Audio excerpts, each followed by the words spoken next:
Today I had amazing weather, so I went to the village of Puerto De Las Nieves in the northwest side of Gran Canaria to do some sightseeing and to go for a hike to the Playa De Guayedra in the Tamadaba National Park. Puerto De Las Nieves is a picturesque village which lays right next to the characteristic cliffs of the island's west coast.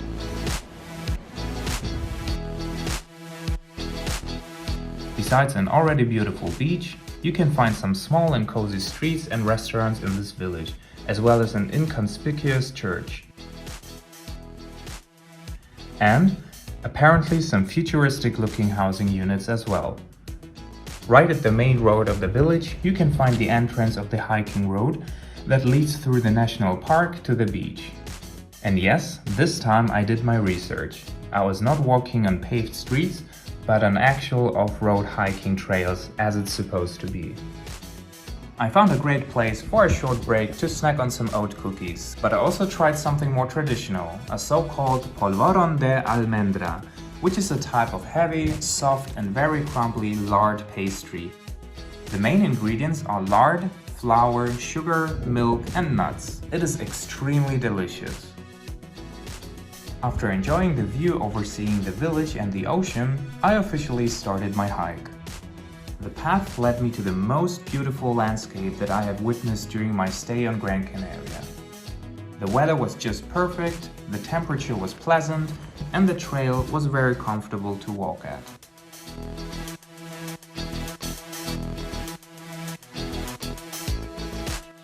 The volcanic origin of the island was omnipresent, as everywhere you looked you could see lava rocks. The sparse vegetation consists primarily out of different kind of bushes and cacti, and actually not much besides that. After 1 hour of walking, I arrived at the Playa De Guayedra. It is a very rocky beach, not like the ones in the north and the south side of the island. It is a natural beach and it's actually not that known by tourists. It is also quite a challenge to get to the beach by car, so that also scares away potential visitors.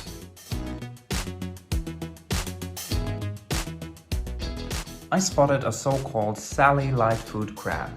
This crab is very common in the Western Atlantic and can be often seen on the Canary Islands, especially on a rocky ground in the splashing zone above the area that the water reaches during high tide.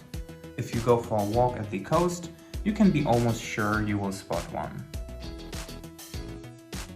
I just couldn't get enough of the beach. Initially, I was thinking to continue my hike, but I enjoyed staying at the beach so much that instead I decided to relax and enjoy the beautiful weather.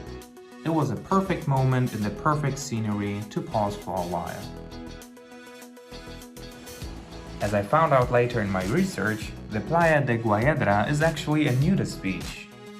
Well, lucky for me, I was the only one at the beach and there was nobody around me.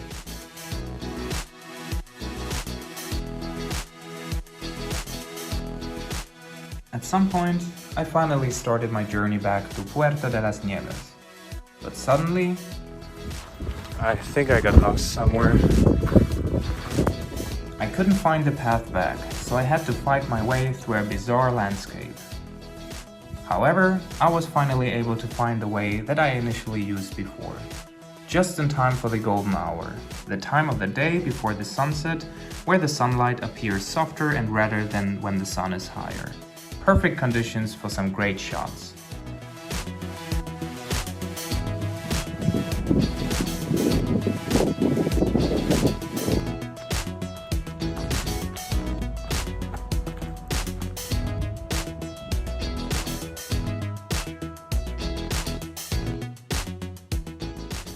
The views couldn't be more beautiful and satisfying. It was amazing. Just in time before dusk, I arrived at Puerto De Las Nieves, where I spent a little bit of time before taking a bus back to my hotel in Las Palmas.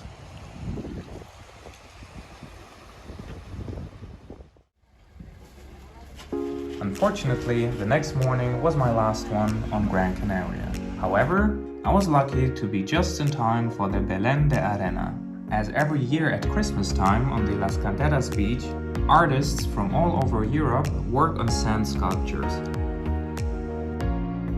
I kept walking next to the beach all along until the Plaza De La Puntilla, where you can have a great view over the beach, the city of Las Palmas, as well as the surrounding area. It was just a great moment to relax a little and sit on one of the benches, meanwhile soaking in the last drops of sun before going back to rainy December days back in mainland Europe. I took one of the frequent buses going to the airport and got there without any further hassle. At the end, I can only totally recommend going to Gran Canaria. Comparing to other places around Europe, the Canary Islands are also somewhat cheaper and can offer great value to the same amount of budget when comparing this destination to similar places in Europe. Also, the people here are very friendly to the tourists and are also used to see many visitors from around the world. My next trip is scheduled in mid-January, where I'm planning to fly to Madeira. So if you don't want to miss out on that, make sure to subscribe to my channel. And feel free to give this video a like as well. See you next time.